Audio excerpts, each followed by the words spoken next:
Boy, am I glad that time machine worked. I knew that banana peels would be the answer. Yeah, I could really use some of that right now. I think this scurvy's starting to get to me.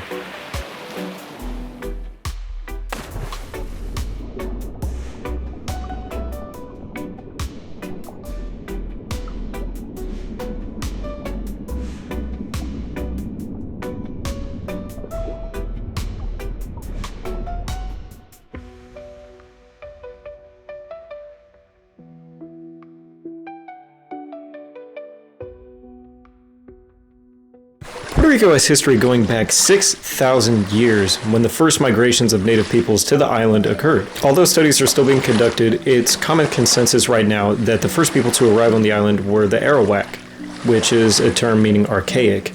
What they call themselves, we really don't know, but it's likely that they arrived from the South American Orinoco estuary. They were mostly nomadic, basically hunter-gatherer societies.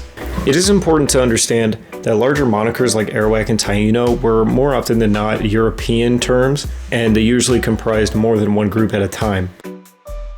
What year is it? Oh, 1493.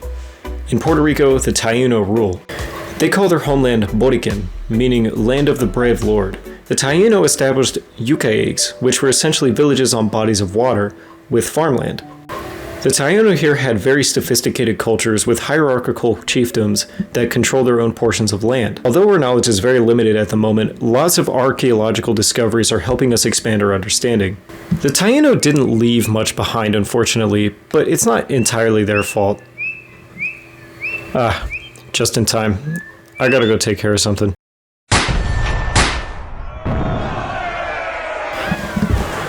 Wow, that did not go as well as I thought it would. Turns out an 8-round clip isn't enough for 1,500 armed men. Jesus. I think I'm gonna go now.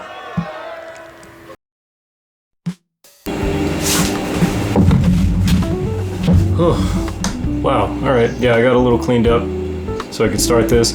Anyways, Columbus landed on Borican in November of 1493 and claimed it for the Spanish crown. He didn't do much there, he kind of just used it as a jumping off point, and most of the natives had actually already fled after hearing about his actions in nearby Caribbean islands. Soon after this, the Spanish would establish their first area of control in the Caribbean on Hispaniola, modern-day Haiti and Dominican Republic.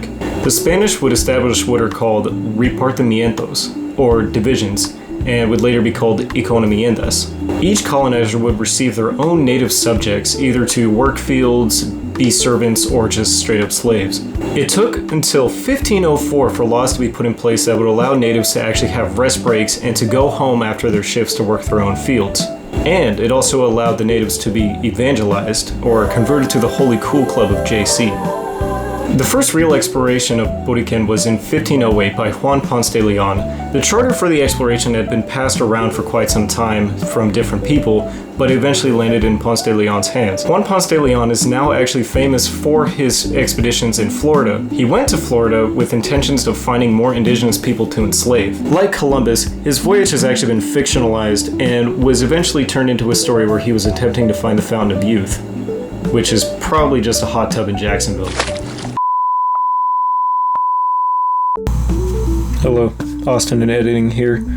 I thought I should just clear this up, give it a bit of context before I actually said it, because apparently my ability to put source material to script is lacking. Basically, I'm about to mention how there were 3 main tribes on Puerto Rico when Ponce de Leon arrived, but earlier I showed you that there was a bunch of different tribes. Essentially, there were a bunch of different tribes, but there were 3 main chiefdoms that ruled over these many tribes, and like I'm about to mention, the biggest of which was Agrarian in the west. So I hope that gives some context to what I'm about to say. Cool. See ya. Anyways, before De Leon arrived on Borican, the island was split up into 3 sections, all controlled by different groups, the largest of which was controlled by Agrarian, the first. However, any order that the island had was completely stripped away as soon as De Leon arrived. What occurred after De Leon arrived can't be described as anything less than genocide, infanticide, raping, and destroying of communities, as well as the mass enslavement of the native people on Borican. Soon after, De Leon would establish the first European settlement on Borican called Capara. He was being politically pressured at the time by Diego Colón, Christopher Columbus's son, who thought that he should be made governor of the Indies through inheritance. This was granted to him, and Colón sent a knight from Spain named Cristobal de Sotomayor, who actually established his own European settlement in the south, in a cacicazgo owned by Aguaybana. A cacicazgo is a Spanish derivative term essentially meaning an area controlled by a Borican chief. Meanwhile, in 1510, a group of indigenous people were tasked with taking a conquistador named Diego Salcedo across a river on the west side of the island. In a move that still carries weight today, the natives assassinated the conquistador by drowning him in the river. This was an action meant to test the Spanish's mortality as well as a war cry. The natives were absolutely not going to go down without a fight. Let's take a look back at our good friend Cristobal de Sotomayor. I hope he's doing well in his new settlement. Hey man, how's it? Oh my god. What happened here? I'll tell you what happened. Remember the repartimientos, or the guarantee of native subjects? Well, apparently Sotomayor threw a bit of a BF and was unhappy with his native subjects. So he decided to go and organize raids to capture more indigenous people and make them slaves. Sotomayor was actually the first person ever to receive a grant from the Spanish government to enslave native people. Understandably, the natives were not too awful happy with his actions, and threats from the natives ended up making him move his settlement to the west and renaming it Aguada. Rumors began spreading of a potential assassination plot against Sotomayor. Well, at least he has good relations with the peaceful Aguaybana I, right? No, he's dead.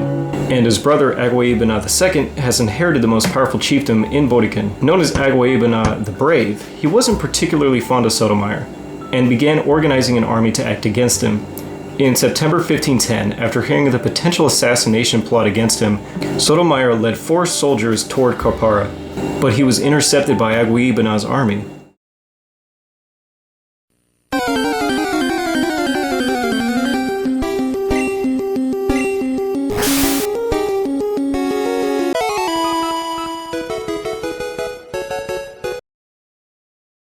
The conquistadors were buried vertically, face first, so their bodies would point towards the hell they talked about so much.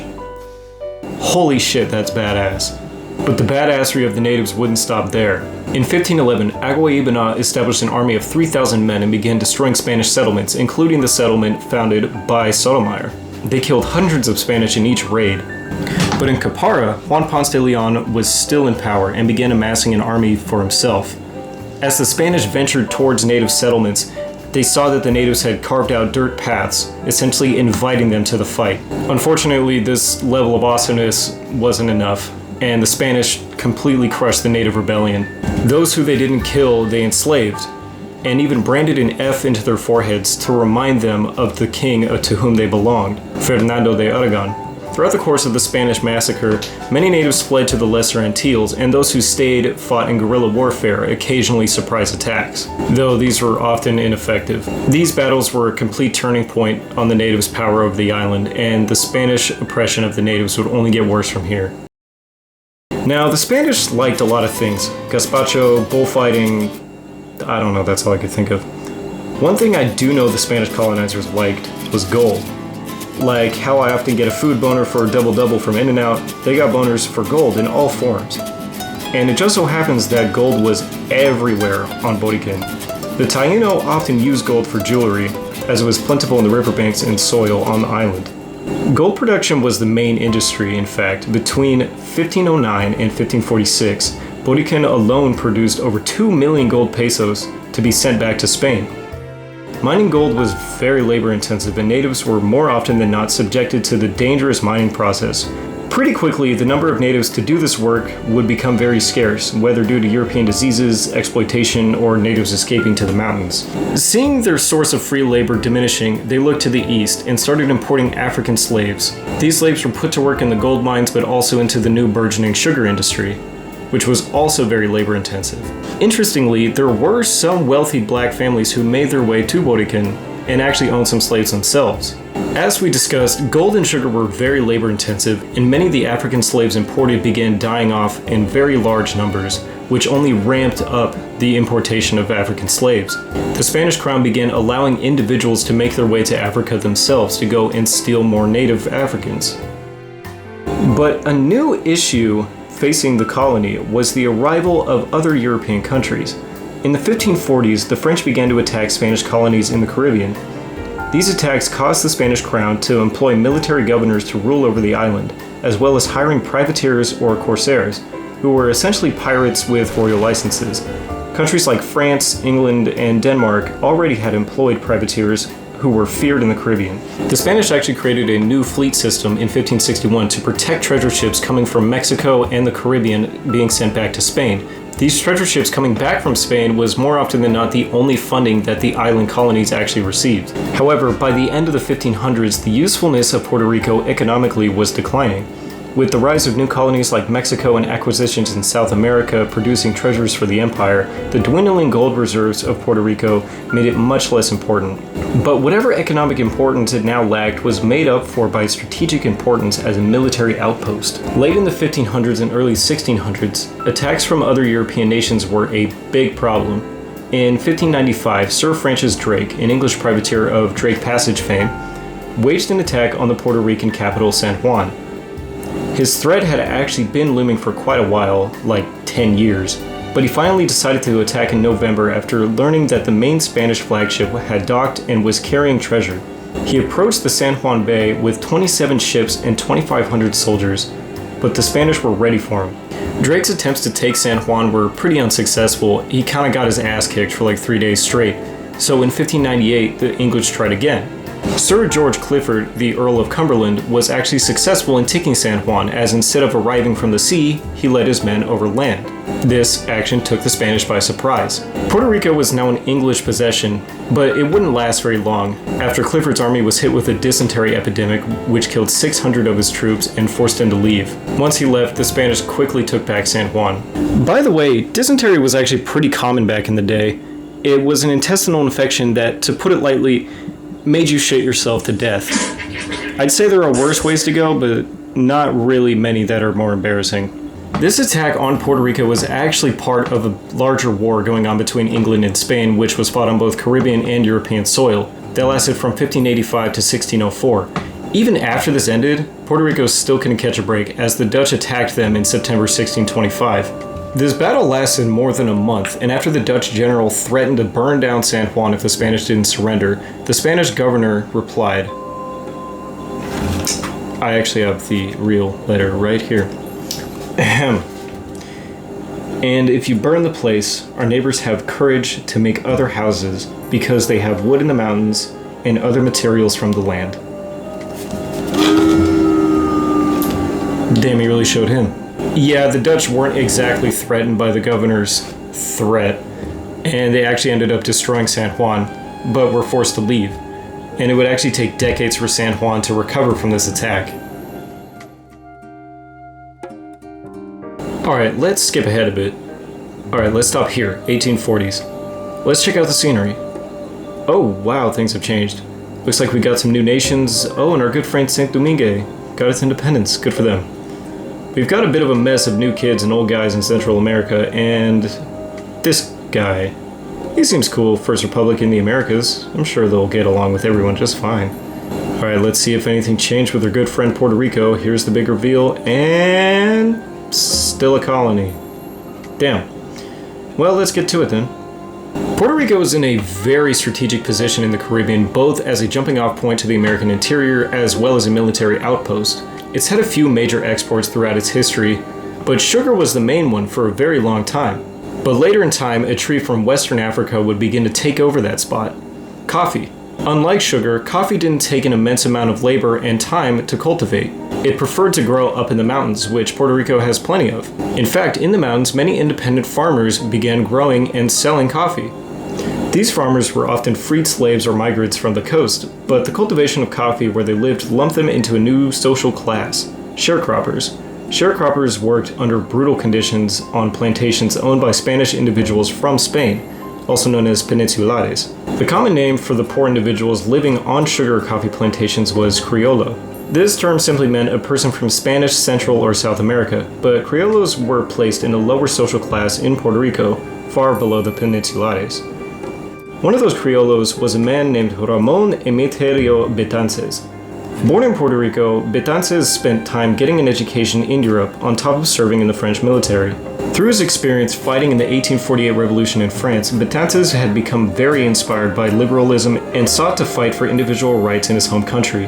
By 1867, he drafted the Ten Commandments of Free Men, a document meant to be a warning to the Spanish crown, which called for many reforms including an abolition of slavery, the right to vote, free press, and more. Betances would also use this document to spark revolutionary fervor in Puerto Rico, hoping to one day create a republic of his country. As his revolutionary ideas spread throughout the island, Betances sent out men to attempt to gain support internationally.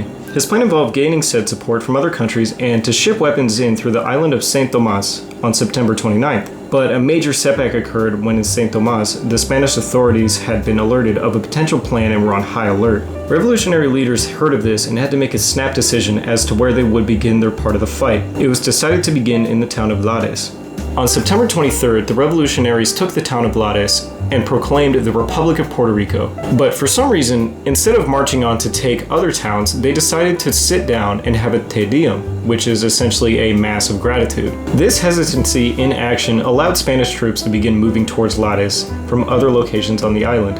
The revolutionaries were stumped in the town of San Sebastian on the 24th. They hoped Betances would arrive soon, but the Spanish government had already gotten to him, having local authorities in St. Thomas to search and confiscate Betances' boat and weapons. Betances managed to evade capture by fleeing the island entirely, and the revolution was over, lasting only 48 hours. There is evidence to suggest that guerrilla fighters were prevalent for about 2 months afterwards. This event would go on to be known as the Grito de Lares, the Cry of Lares. Although unsuccessful, this revolution has persisted in the hearts and minds of Puerto Ricans for 150 years. The Cry of Lares would actually spread revolutionary fervor as Cuba would begin their revolution for independence soon after. Unlike Puerto Rico, Cuba's struggle would actually last more than 3 decades. Foreign affairs were only part of Spain's worries, as their own central government was under attack. In 1868, a liberal revolution in Spain led to the overthrow of Queen Isabella II. This revolution was led by Prim y Prats, who was actually a former Puerto Rican general in 1847, but he was removed from his position after only a year due to dictatorial tendencies. The revolution in... Actually, no, we're going to talk about this guy for a sec because he sucked. When Prim y Prats was captain general in Puerto Rico, he oversaw the passing of the Bando contra la Raza Negra, which gave slave owners unlimited power to punish, exploit, and murder slaves legally. Sorry, I just felt that I should mention that. Anyways, the Glorious Revolution in Spain caused a lot more harm than good, especially to Puerto Ricans. It caused massive amounts of political instability in pretty much everywhere that Spain had a foothold. It even led to the assassination of Prim y Prats himself. It resulted in 1873, the Spanish Republic was established, but only lasted 11 months. But in those 11 months, many rights were granted to the citizens of Puerto Rico, like freedom of association, press, and allowed them to create new political parties for the first time. In fact, in 1870, the Morat Law was passed, which essentially tried to end slavery slowly by allowing all children born of slaves to be free. This sounds great. It sounds like so much is going to change. New laws being passed, revolutionary fervor, including freedoms. I feel like nothing could mess this up. However, all this stuff would not change as much as it seemed it would. Mostly because of this.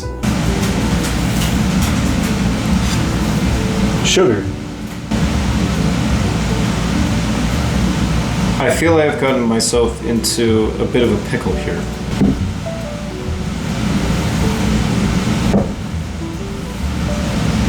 Oh my god.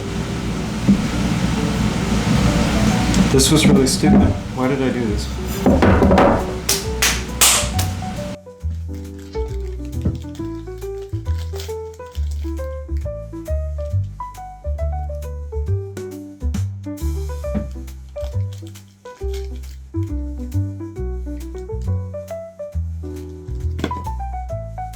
After years of coffee and tobacco ruling the market, new processing techniques that came with industrialization allowed sugar to make a comeback to yet again become Puerto Rico's main major export.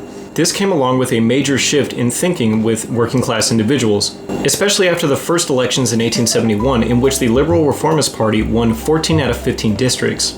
By the way, it is important to mention that these elections took place in a Spanish court with only a few local senators in Puerto Rico.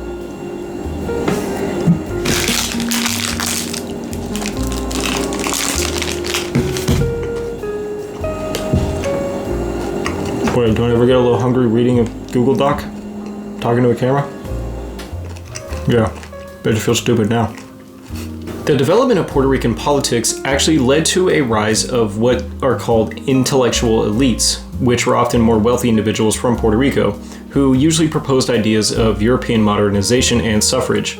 These so-called intellectuals were kind of pompous pricks, as they believed that they could rule over the island themselves, and others that were less intelligent than them were basically cavemen. They participated in Puerto Rican politics a lot and held a ton of influence.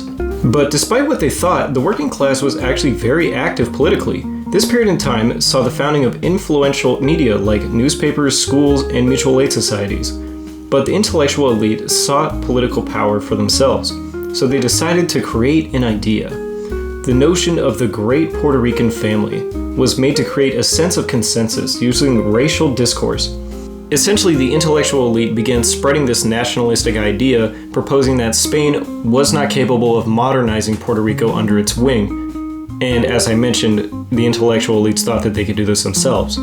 What they wanted was basically, if these ideas led to a more nationalistic society which allowed more freedoms, then these intellectual elites could gain even more power. Luckily for them, they had allies across the Atlantic in Spain, where Puerto Rican students began studying and documenting Puerto Rican history at universities. Heavy hitters and fan favorites like Jose Julian Acosta, Ramon de Castro, Segundo Ruiz Belbes, and our good friend Ramon Betances, plus many more led the charge. They had been at this for a while, as in 1851 they created the Sociedad Recolectora de Documentos Históricos de San Juan Bautista de Puerto Rico, or more simply, the Society for the Recollection of Historical Documents relating to San Juan Bautista of Puerto Rico, or more simply, The goal of this was to essentially reassess the relationship between Puerto Rico and Spain, and hopefully get more autonomy for Puerto Rico. Their actions and work was essential for creating this idea of the Great Puerto Rican Family. At this time, the Liberal Reformist Party was a bit of a shit show. Two main arguments were splitting the party, whether to be standoffish and hope the current war in Cuba would lead to Puerto Rico gaining more rights, or whether to take direct action and negotiate with Spain. They were both fighting for autonomy, but their strategies were apparently so controversial that it split the party in two, creating the Autonomous Party and the Pure or Orthodox and Historical Party. But supporting apparently very radical ideas like more autonomy was not safe. In 1887, Spanish authorities began to search, find, and torture those spreading autonomous ideas. This became known as the Terrible Year by Puerto Rican historians, which is a pretty accurate name, I'd say. Spain was probably butthurt about not getting shit when Europe colonized Africa. Honestly, I would be too. What are you supposed to do with Western Sahara while your neighbor Portugal gets all that? But in 1895, in collaboration with Cuba, the Puerto Rican Revolutionary Committee was created in New York, and members of the Autonomous Party actually met with the Spanish Prime Minister, who reluctantly agreed to kind of sort of maybe side with Puerto Rican autonomy. I'm gonna be real, a lot of stuff is happening just in this 1 year, so I'm gonna try and keep it straight and simple. But guess who's back? My main man Ramon. After his failed revolution at Lares in 1868, he had two other coup attempts. One failed and the other didn't even happen. Betances set up what was essentially an office for those who wished to discuss revolutionary and autonomist ideas. In 1897, one such visitor came to his door. His name was Michael Angolio Lombardi. No, not that Lombardi. Go Niners. Lombardi was an Italian anarchist, and he hated, and I mean hated, the Spanish government. There were other kinds of anarchists. Some wanted a more peaceful approach, but Lombardi wasn't about that. He wanted violence. And other anarchists said, propaganda by the deed. That's gotta be up there with like, united we bargain, divided we beg, with just coolest mottos of all time. What was I talking about again? Oh yeah, football trophy guy. These violent anarchists would often send out newspapers instructing citizens how to make homemade bombs, and they would carry pictures of anarchists who had murdered heads of state. These guys were the real deal, and understandably were seen as major threats by governments. When Lombardi met Betances, he was persuaded away from the idea of killing young members of the Spanish royal family, and instead to kill Antonio Cánovas de Castillo, the president of the Council of Ministers in Spain. He was responsible for the repression of anarchist movements in Spain, as well as sending Valeriano Weyer to Cuba, a general with a pretty self-explanatory nickname, the Butcher. Betances paid for his trip, where Lombardi would check into a hotel that Castillo was staying under a pseudonym, where he would study him for days. On August 8, 1897, Castile was sitting on a balcony by himself, and Lombardi jumped at this opportunity. Before this, Castile said that he only needed 3 bullets to end the war in Cuba, one for nationalist Jose Marti, one for Generalissimo Maximo Gomez, and a third for General Antonio Maceo. Lombardi made his way to the balcony where his target sat, and rushed outside onto it. Without saying a word, he shot Castile 3 times, one in the temple for Marti, one in the neck for Gomez, and finally, as his body fell, in the back for Maceo. Lombardi was soon approached by police where he surrendered, and he knew his job was done. Unknowingly to Lombardi, his actions on August 8th would trigger a series of events that would change Puerto Rican history forever.